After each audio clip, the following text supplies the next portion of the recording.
يعطيك العافية. الله يديم علينا الأمن والأمان يا رب العالمين في بلدنا، واللهم لك الحمد على التطور اللي واصلين له، وإن شاء الله منها للأمام يا رب العالمين. تفضل الآن مع عضو لجنة التحكيم الأستاذ مشعل فوازي. يا مرحبا يا مساعد. الله يبقيك أبو يزيد. قصيدتك من أكثر مشاركات الليلة بهجة وجمال وشعر حقيقي.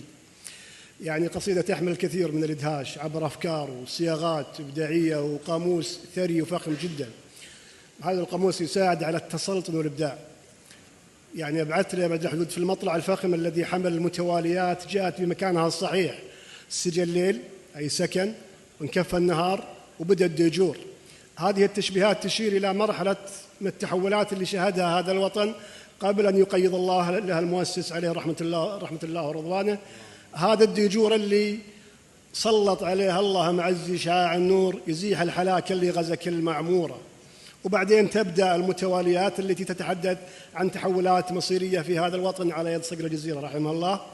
هذه المتواليات المبهجة والسعيدة التي نعيش أجمل مراحلها بعد أن وصلت لسلمان الحزم جابر المكسور، على يمينها محمد وشورة على شورة. الله يعزهم ويطول عمارهم ويعطيك العافية. الله يجزاك خير. الله يجزاك خير أبو يزيد.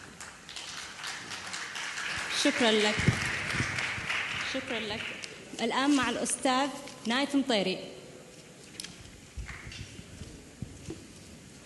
مساء الخير يا مساعد. الله يمسيك بالخير أستاذ نايف. مطلع تقريري عن توحيد المملكة وثناء على ما قام به المؤسس رحمه الله في توحيد البلاد وإصلاحاتها. ورغم أن القصيدة وطنية وتحكي عن تاريخ المؤسس، إلا أنها شملت على صور بلاغية جميلة، وأيضا مفردات مثل ديجور وديجورة، شعاع النور، دستور ودستوره، أيضا فيها متراكبات لغوية جميلة. في البداية كانت تقريرية إلين وصلت لسلمان الحزم جابر المكسور وولي عهده حفظهم الله. انتقال جميل، وأيضا إيضاح لما تنعم به المملكة والوطن والمواطن في حكمهم، الله يطول بعمرهم أو طول بأعمارهم. أيضا ختام تقريري عن وإيضاح عن مواقف المملكة الإنسانية من خلال ما تقدمه من مساعدات للشعوب. القصيدة جميلة جدا، وحضورك أيضا جميل ولقائك أجمل وتواجد. بس لي سؤال خارج النص، عازمي عتيبي ولا من عوازم عطا؟ من عيال عطا. ونعم. صح لسانك يا مساعد، وحضور أكثر من رائع، ولك التوفيق إن شاء الله. الله يجزاك شكرا خير. شكرا لك أستاذ نايف. الآن مع الأستاذ عوض القوانة. تفضل. حياك الله يا مساعد. مرحبا. وحضورك مميز وإلقائك الله يوفقك. الله يجزاك. وقصيدة تدل على أن عندك مخزون لغوي جيد.